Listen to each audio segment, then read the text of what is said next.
দর্শক, সবচেয়ে কম বয়সী প্লেয়ার যাকে আইপিএল নিলামে কেনা হয় মাত্র ১৩ বছর বয়সে। দ্বিতীয় হলো সবচেয়ে কম বয়সে আইপিএলের মঞ্চে ডেবু। তৃতীয় রেকর্ডটি হলো সবচেয়ে কম বয়সী সেঞ্চুরিয়ান ইন টি-20 ক্রিকেট হিস্ট্রি। চতুর্থ রেকর্ডটি হলো ফাস্টেস্ট আইপিএল সেঞ্চুরিয়ান।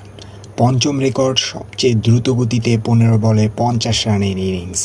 দর্শক, ভুলেও ভাববেন না এতক্ষণ জানানো রেকর্ডগুলো একাধিক ব্যক্তি দ্বারা হয়েছে, বরং এগুলো মাত্র ১৫ বছর বয়সী একটি যুবক করে দেখিয়েছে ক্রিকেট ইতিহাসে, যার নাম বৈভব সূর্যবংশী।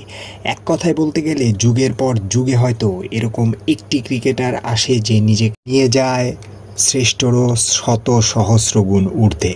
এই বিস্ময় বালক যা করিয়ে দেখিয়েছে তা হয়তো ক্রিকেট বিশ্ব এভাবে আর কখনো নাও দেখতে পারে।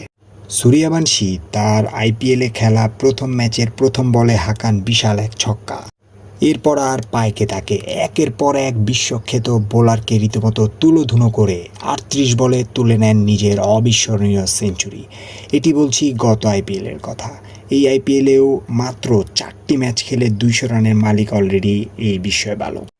সব কিছু ঠিক থাকলে আইপিএল শেষে আসন্ন আয়ারল্যান্ডের সাথে টি-20 সিরিজে আরেকটি ক্রিকেট নক্ষত্রের অভিষেক হতে যাচ্ছে।